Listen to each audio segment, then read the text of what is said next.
You're listening to Bedroom Beethovens, where notable music makers break down stories accompanied by songs and melodies documenting growth through their 10,000-hour journey. And me? Well, my name is Cello, your host. It's the Bedroom Beethoven Podcast.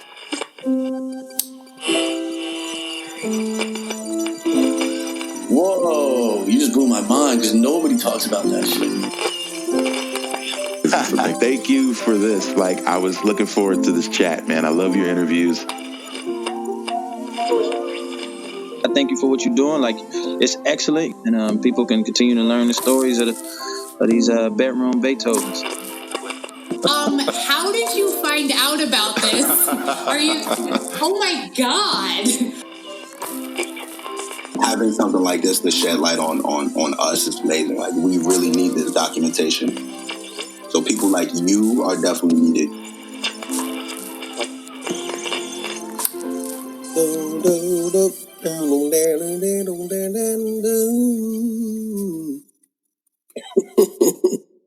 Welcome, friend. Hope 2020 is treating you well. My guest this week is... My name is Ramble Crone. I make records under RJD2. I have produced solo albums, records with the group Soul Position. I've done a record with STS as a rapper. I've got another group called the Icebird with Aaron Livingston. I'm sure I'm forgetting. There's all types of bits and bobs and beats that I remixes, and that is in no way comprehensive. And my apologies to any of the other folks that I didn't happen to mention there. Seasons change, mad things rearrange. Play me in the winter, play me in the summer, play me in the order, any order. Seasons change, mad things rearrange. Trees bright and green turn yellow brown, autumn, see autumn leaves must fall down. RJD2 is a very interesting guy. It's such a treat to have him on this podcast, but what I will say is his music combines disparate elements to make soulful, moody portraits of the world. R.I.P. Phase 2, the legendary graffiti writer. We chat about the Def Jux days. And like his new album, this podcast goal is to exist to share knowledge, passion, and happiness in order to create meaningful connections worldwide. Remember, guys, as I continue to move forward with more and more episodes, please support the show if you enjoy what I do. BedroomBeethovens.com is the website, and there I have t-shirts for everybody. High quality, custom designed, not too expensive, and I have enough to go around for everyone. There is a merch tab at the top, and don't forget patreon.com/bedroombeethoven so you can support the show directly. And please enjoy the YouTube channel, Twitter, and everywhere else you can keep up with what I'm doing. And remember, music is a vessel. The most important part is what it holds. Bedroom Beethovens, RJD2. Let's start the show.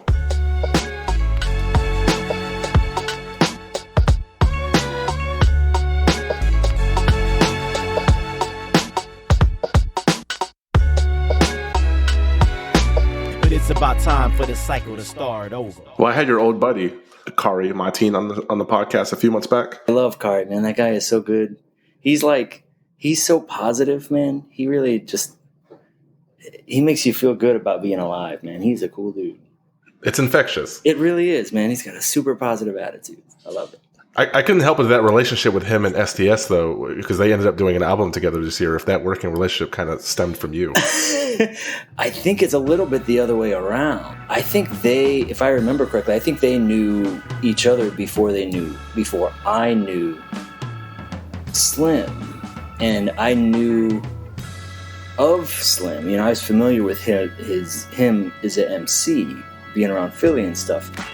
But my recollection is when we did See You Leave, which was a song on More Is Than Isn't. This is my solo record from 2013, I want to say.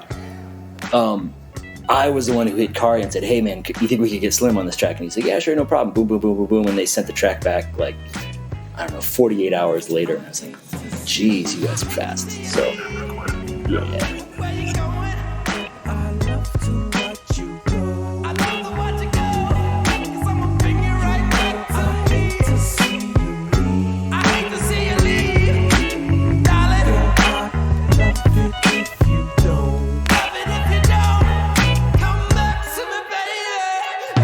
think people forget that you kind of had a helping hand in changing hip hop forever. You were a part of Def Jux, and I'm sure you heard of the untimely death of Phase 2, unfortunately.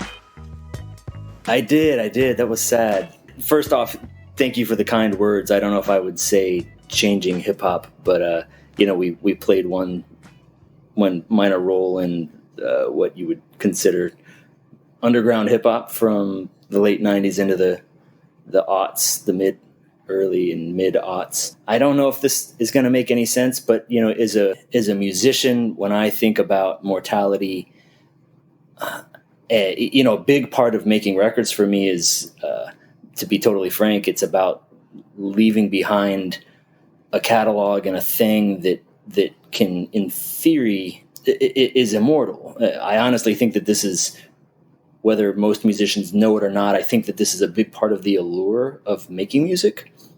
It is you can at least convince yourself that you are making something that could potentially be timeless and live on forever. So, as it relates to any artist and their passing, I feel a number of ways about it. I've had close people pass away, and I've had strangers who made art that severely impacted me pass away. And I've personally found I'm at a place now where it's a little bit hard for me to completely lament it, because I also feel like, wow, that's, I was lucky to experience that person's art, and that person was lucky to be able to share their art with the world. Yeah, LP posted a flyer the other day from the Bowery Ballroom. It's a show you did 17 years ago where you were labeled the captain, Aesop Rock was the general, and Murs was the field marshal. And field was spelled wrong, which I love. It's endearing because you could tell it was all done on a shoestring budget where it was all one guy. I love it. And I saw that flyer. It's funny you're bringing up that flyer. I saw that flyer, and it was one of those things where I remember the flyer from the, at the time, and I remember it being a big deal that he did that flyer. But that period of my life was really just kind of a whirlwind in many ways. I'd say from 2001 to, 2006, 7, 8, 9, somewhere in there. Everything was kind of just a blur. I have recollections, but it wasn't until, it's funny you mentioned that moment, because just this week, looking back on that flyer, was when it all kind of hit me that flyer actually in some ways is, I'll just say it was a bigger deal than I thought it was at the time. It does. I want to unpack that blur, because there's this meme going around. In fact, QTip just posted on his social media where he states that you have to destroy the idea that you have to be constantly working or grinding in order to be successful. And if you ask me, I disagree with that 1,000%. And it seems that the only people that say that are the ones who are already on the other side of success. Because today I am bringing the story of RJD2, someone who achieved his 10,000 hours at a relatively young age, from vocational high school to staying in on Friday nights, sacrificing a social life to excel at your craft. And if I had to guess why you're successful, I would have to go against Q-Tip's ideology and say, if you dedicate yourself that hard, that focused, then discipline absolutely means freedom in your case. I think that I can see it from both sides of the coin, and I will say that Q-Tip is a guy who already put in his 10,000 hours and then some. I mean, he, if you look at what they achieved as a group from 89 till 97 or so, I think at that point in time, yeah. And then he went on and he did Amplified, he did all the other stuff after that. The guy's worked his ass off. When I hear a quote that quote attributed to him, honestly, I kind of reinterpret it as him speaking about his own lot in the music industry, and probably more specifically speaking to the fact that he's saying, I don't have to put out a record every 2 years now because I put my time in. I think you are right. I think that to achieve what most people would consider success, it's hard, if not impossible, to do if you aren't almost singularly driven. It might be overstating it, but almost everybody I know that's still making music or has built some kind of catalog that is allowing them to maybe take a couple years off here and there between records. Universally, all of them put in, it was their singular focus for years, a good chunk of their lives. Yeah, because, there's people that spend 14 hours a day, 7 days a week, but then there's people who are outliers like Maurice White, who at 22, who wasn't even that good of a drummer, or seasoned of a drummer, I should say, who was able to play drums with Muddy Waters and then play drums on the Rolling Stones. And it seems like there was a certain luxury you were afforded if you were like an R&B musician with jazz chops back in the 70s. So I guess it depends on the era and kind of depends on who you are. I definitely think it does. And I think that, I read this really interesting book recently called Range, and the author is escaping me right now, but in essence, it's like a counter argument to the Malcolm Gladwell 10,000 hours argument. And it's all about how in our current economic and social landscape, having a broad range that is not hyper-specific and hyper-specialized serves you better currently. And he runs through all these examples. Picasso is one of them. But he runs through a number of examples of guys who basically fumbled around in their teens and 20s and sometimes even 30s and really didn't find any modicum of success until an age that most people would consider late in life, maybe even has-beens.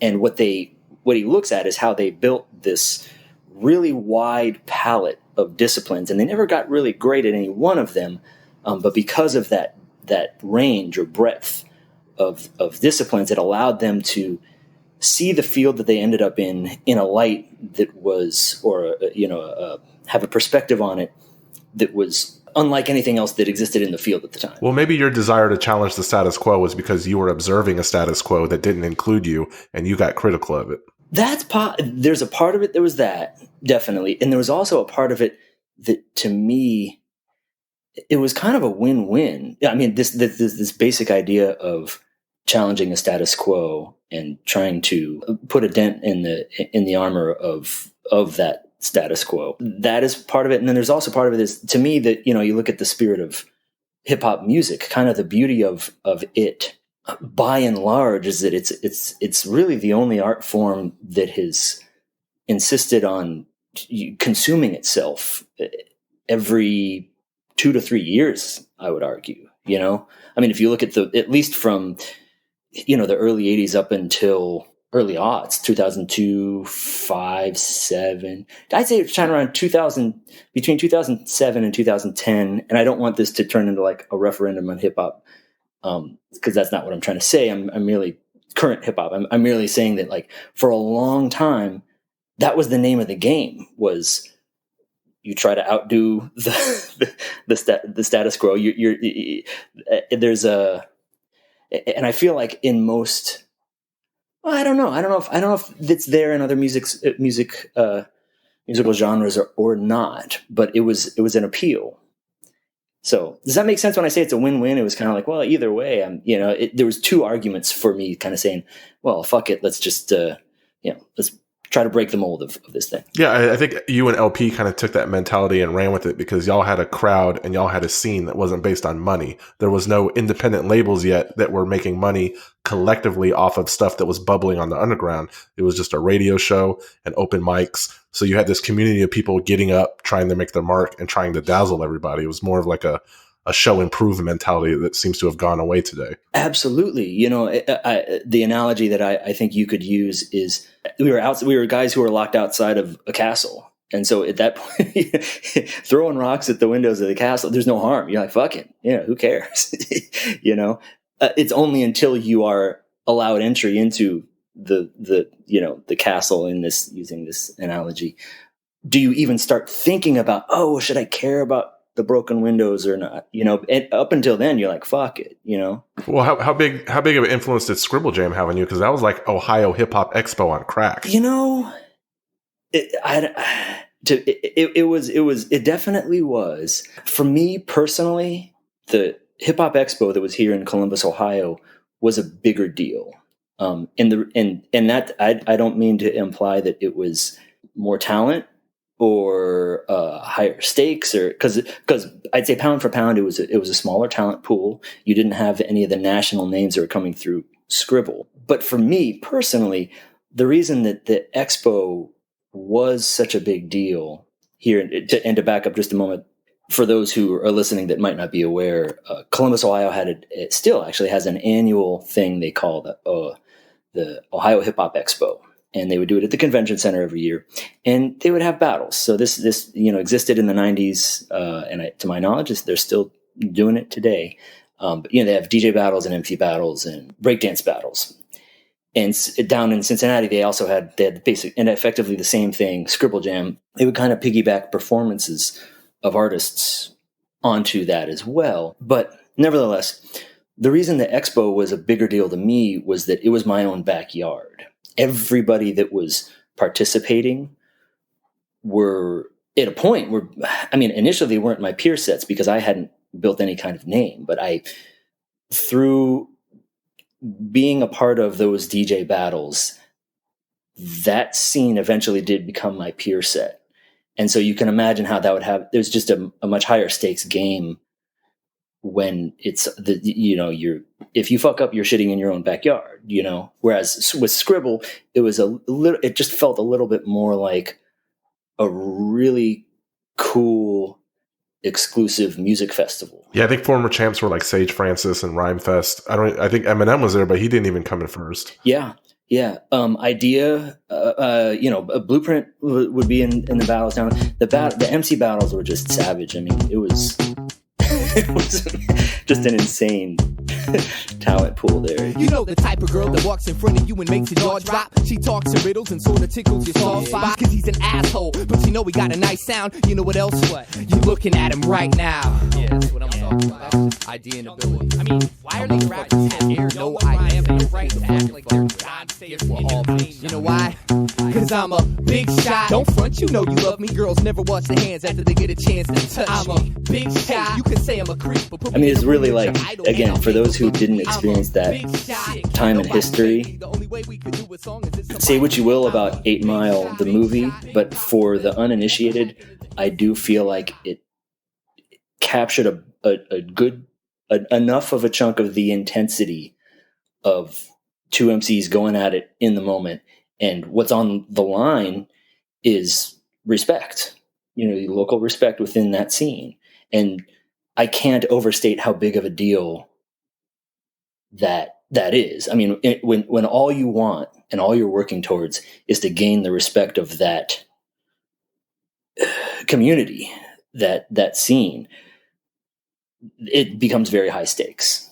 But you at the beginning, you had no aspirations to be a DJ. Were like in the high school, vocational high school days. What was the goal then? Did you just want to be a musician, or did you want to be like a sound engineer? Oh, I didn't know what I wanted to do. And with all due respect, I hope I don't sound like a contrarian saying this, but is 43 and a father of a amazing little boy. I hate that question. Like I hate the basic premise of the idea of what do you want to be when you're 15, 16, 17, 18. I kind of hate it because it filled me with despair. I didn't know what I wanted to do. I knew what I liked, and basically I knew what moved me. And to be totally honest, what I wanted to do, I didn't even put a lot of thought into because I just wanted to be involved with music, and it seemed like such a moonshot that my plan was to be a math teacher because I've always, excelled at mathematics. So that was what I was going to do. And then I was going to find some way to have fun with music on the side. See, I thought you'd be like a mechanic with your love of classic cars and all. That only came later. It's only been in the last, 6 years or so. But, so yeah, I loved music. And again, I grew up in an environment where I was exposed to rap music from the kids in my neighborhood, the folks in my immediate surroundings, but my parents were performers. So I was getting exposed to, craft work and Philip Glass and just all different types of shit. You know, I had friends that were into classic rock, and I had friends that were listening to, you know, Run DMC and the like. And I didn't really make much out of it. To me, there was exciting music, and there's stuff I liked and stuff I didn't, you know. And sometimes that was Depeche Mode, sometimes it was Tears for Fears, and sometimes it was UTFO or Houdini, and sometimes it was Sabbath or Hendrix or whatever. I found myself in a vocational music school because it was really the closest thing I could get to any kind of mentorship or education around music. At that time, there was no such thing. Even I would say that it was hard to find like OG/mentor type guys in the hip hop scene. So I didn't even know how to go about understanding how a rap record was made. You know, I was fascinated by how rap records sounded. You know, I'd listen to something like the Public Enemy record and be like, I don't understand how this is made. It makes no sense to me. And it's unlike anything I've ever heard. Well, yo, right now, keep the bass for them brothers and let them know what goes on. What goes on? Well, put it up on the board. Another rapper shot down from the mouth that roared. 1, 2, 3, down for the count. The beats all of my lyrics, so yes, no doubt. So when I finally got a chance to get exposed to the local hip-hop scene, through a friend of mine, he started taking me out to the battles at this place called the Groove Shack, and they would have DJ battles. You know, for the most part, it was MC battles, but they'd have DJs that were like really, really fucking good. And then there's the expo. He's just started taking me around and saying, "This is what this looks like on a granular local level," and I was totally captivated. And at that point in time, I fell into hip hop. I think part of what made me just jump in with both feet was that I'd gone through the vocational music program, and I kind of hated it. I wasn't, I was for the most part studying jazz guitar, and I just wasn't good enough to really. There's already guys in the program that it was obvious they were going to be much better than me. You know, they had a shot. I didn't really have a shot as a jazz guitarist. So in hip hop was this thing where it was like. It was just the polar opposite of that experience of the music school. So I just jumped in with both feet, and I didn't really pick up a real instrument from maybe the time I graduated from high school. By then I'd gotten really, that was what I wanted to do, was just the DJing much more than the, playing live music. I think it was probably till I was maybe like 24, 25-ish that I even thought about getting a traditional instrument. That's interesting. And you mentioned UTFO. Is anyone creating esoteric hip hop nowadays that's having that same effect on you? I would consider Homeboy Sandman esoteric. It's been a rough year for new music for me, but nevertheless, to answer your question, it's I consider him an exciting new rapper. I think Open Mike Eagle also falls into that category. I hear some, there's times at which there's things that pop up on the radio that have kind of like a surrealism to them, even if I might not love the song. But I do feel like hip hop culture as a whole has embraced a bit more of the esoteric and surreal and weird, even on the like top 40 level. Maybe not enough for my tastes, but I feel like there's a little bit of that there. It does, yeah. And then once upon a time, you thought that I guess vinyl would die with your generation in terms of collecting, but I think you were smart enough to see a slight resurgence when you released Dead Ringer on Yellow, Since We Last Spoke on Blue, The Horror on Clear. So I don't know. For someone who has such a long career in music, it's almost like you kind of have tunnel vision, but also as a label owner, you kind of have to keep up with consumerism as well. It must be a fine line. It is a fine line. I wanted to do this is so lame, but I honestly wanted to do the colored vinyl runs of those records so I could have a colored. Oh, you collect your own records. Yeah, as silly as it may seem. Awesome. I was kind of like, well, there wasn't, because there's up charges for manufacturing and the like, running a label as well as being, on the creative side. At the end of the day, I absolutely think it's a net win. But does it? It can definitely pull at your time management ability. And do I always want to be doing label shit? Not necessarily, but in the aggregate, what I have found is that there's a sense of empowerment that comes with running your own label when you're also the artist that's making the records. Over the last 10 years, I've acclimated to the mindset that it's pretty much I can do whatever the fuck I want.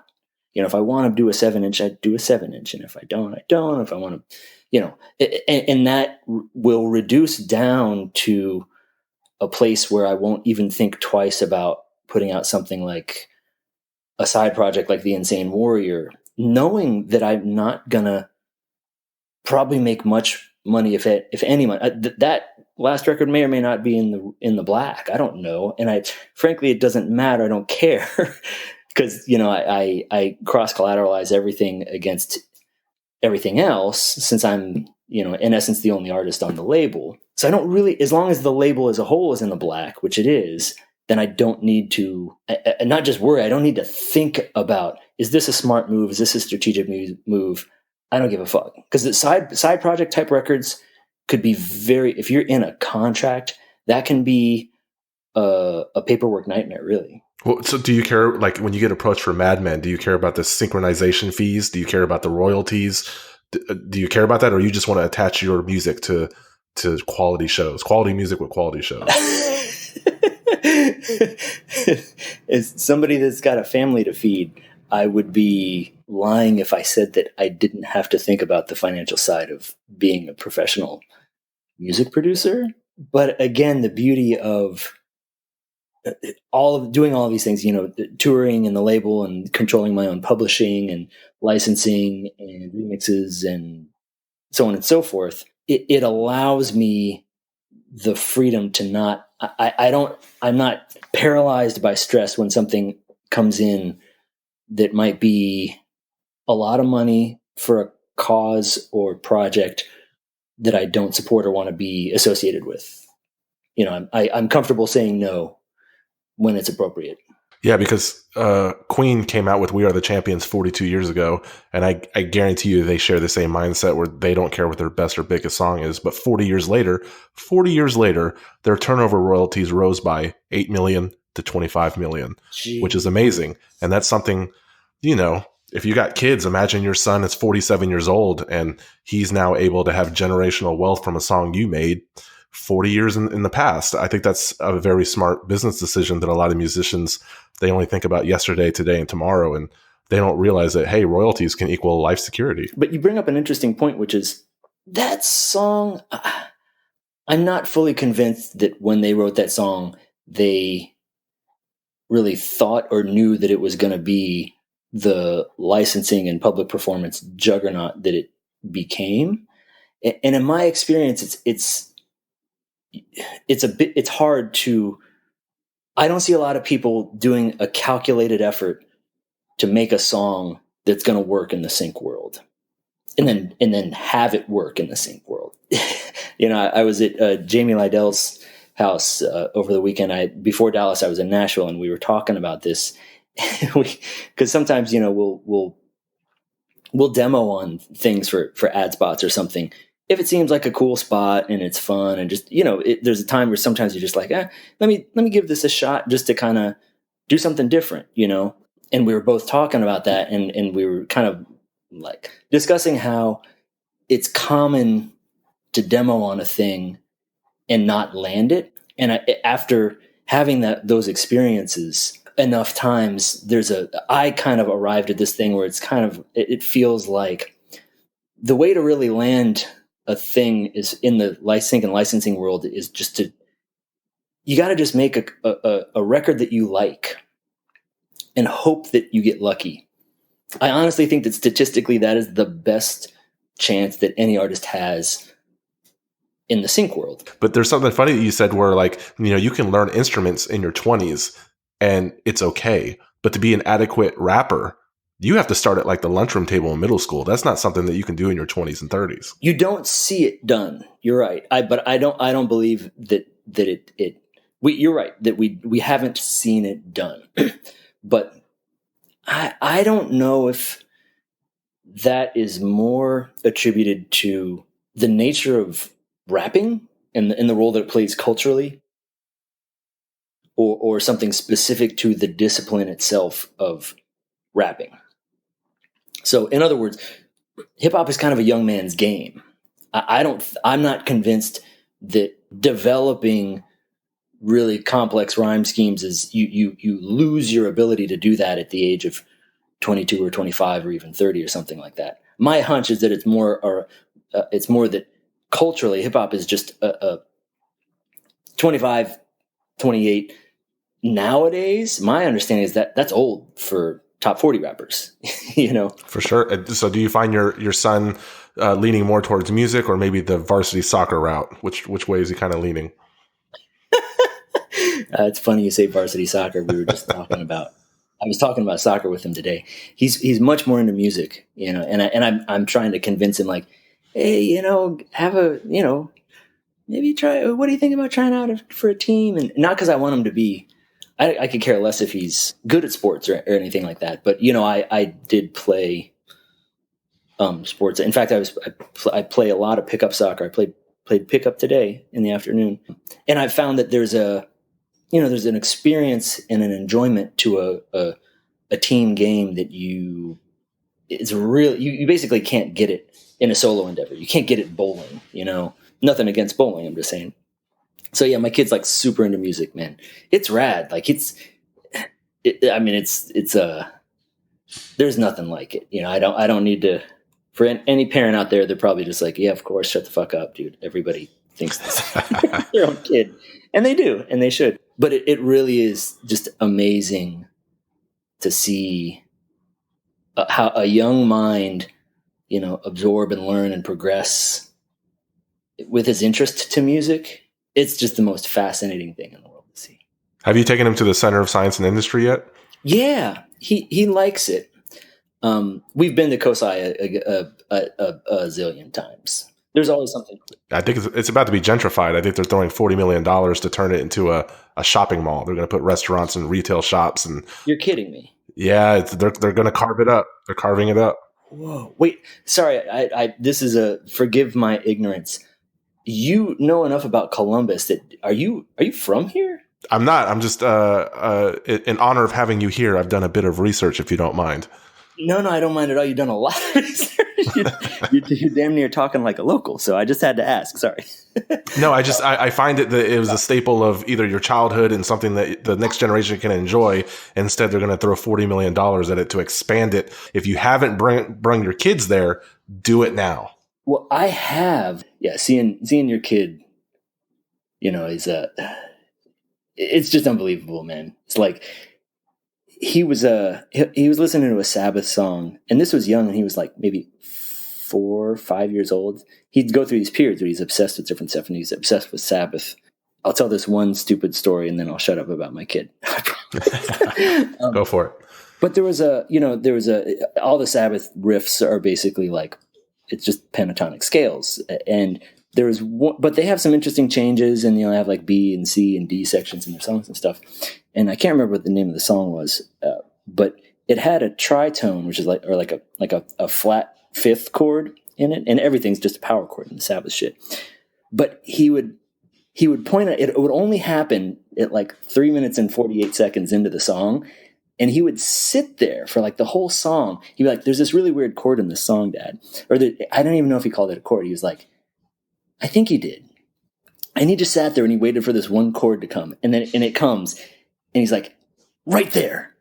That's the weird chord, Dad. And I was like, oh my fucking God, this is amazing. He's got the ear. Yeah, it's so cool. So anyway. Yeah, man. I like appreciation for stuff like this. You actually turned me on to a Michael Lewis book. Because when I think of technology, sometimes I get fascinated, but worried, like how I know we're going to go off topic, but how technology. Hey, that's fine. I'll talk books all day, dude. Go for it, please.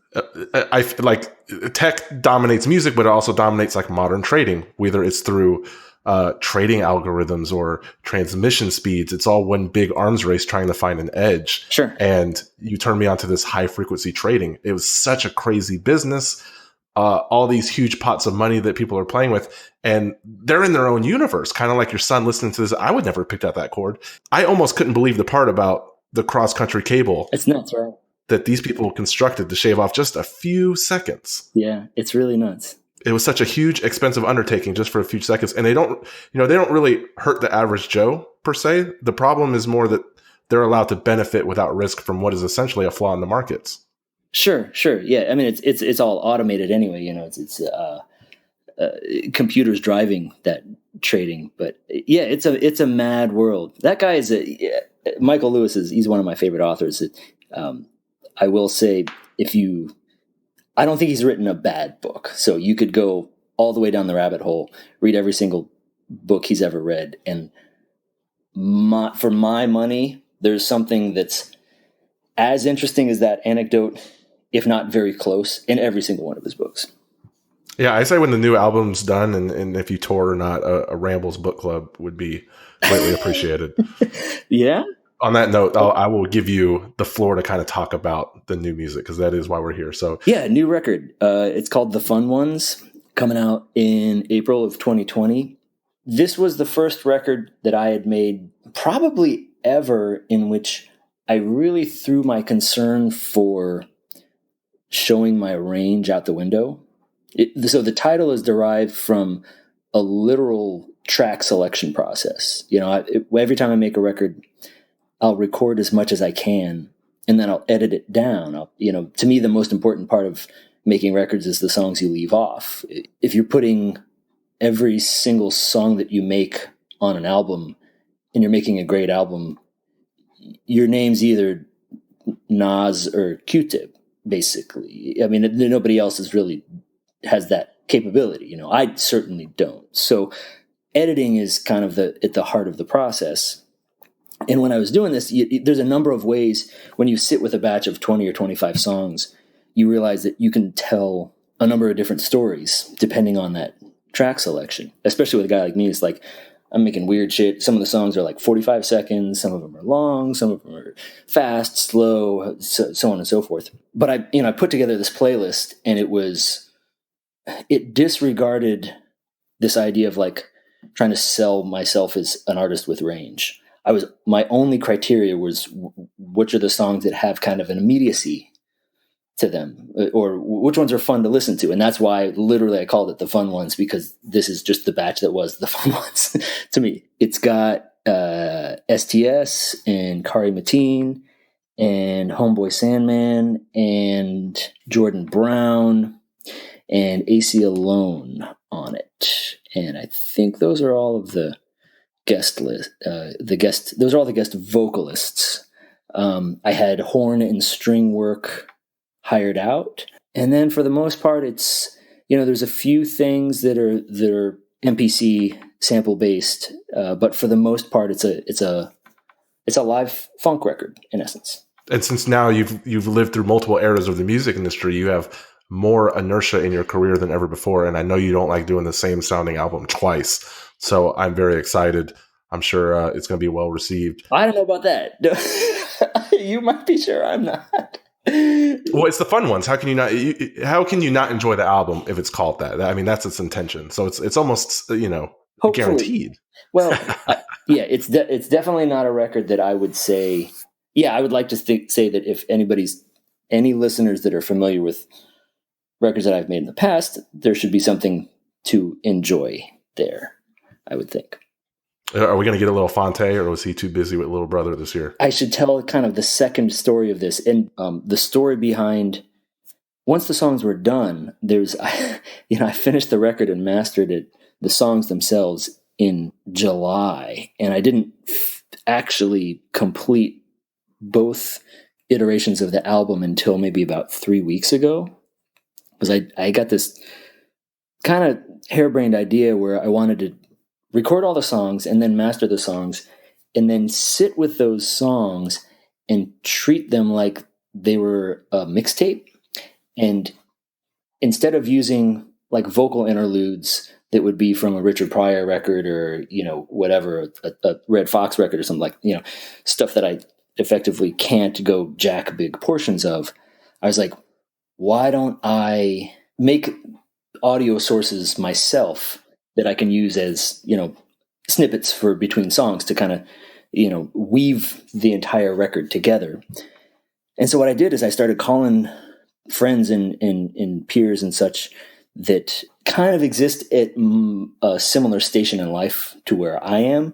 They're grown folks, they got kids, they've been in it for a while.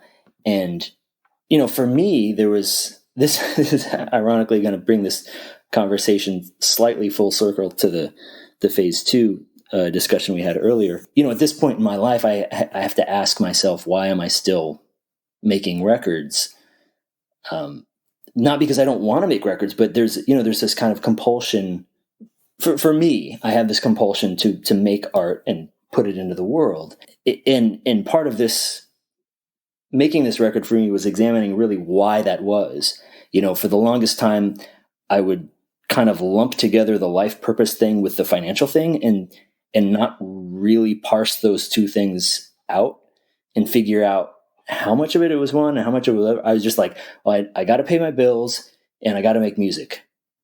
So what I'm actually going to do, it doesn't matter the why. I'm just doing what I'm doing. You know what I mean? It might sound silly, but I literally, I've been asking myself, part of the last year or two was me asking myself, like, really, why is that? And I opened that question up to some other folks. For me, it really does. A big part of it is this, like, it's soothing. It gives me purpose. It gives me satisfaction. It's infinitely challenging and fascinating and fun and interesting and engaging. But there's also this part of it that's like, well, this is the record that I'm going to leave behind. We never know when we're, when our time is up on this earth. So, the idea of, I've realized that I can make a connection with infinitely more people doing what I'm doing now than if I was a bank teller or a manager at an insurance company, or, and this is no slight, but even if I had chosen the path of being a math teacher, I'd be impacting 10, 15, 20 kids at a time. I have the wonderful opportunity with the music career that I've built to make a connection with many more people than that, So anyway, I opened this question up to basically my friends and started asking them these, why are you still doing this? And just getting into it. And I would record the conversations. Those conversations became the fodder for those interludes and such. So the vinyl version and the digital version of the record played differently. The vinyl, I wanted to give people the opportunity to listen to the record in either iteration, just the songs, just the compositions themselves with silence in between, but then in essence, like a mixtape version of the same record that is woven together with snippets and such from talking to people. So that's how the digital and the CD version play more like a mixtape. Why am I mentioning this? I'm mentioning this because Fonte is one of the people that I talked to were Fonte and Kid Koala. Mr. Liff was on there. Blueprint helped out. So those are the people that I got audio snippets from. Cadillacs keep rolling either way. That is great. Yeah, for sure, man. Definitely. All right, man. Well, 2020 is going to be a big year for you. I really appreciate you because, at this point, when we're talking about legacy building, you probably can cherry pick any outlet you want, but you came on my show. And, man, thank you for being here. And tonight, I just want to wish you the best night of sleep you've ever had. Brother, thank you so much, man. And I appreciate the kind words, man. It really does mean a lot. I'm the kind of guy it's a little hard to pat myself on the back, so your kind words are very appreciated. Thank you, sir.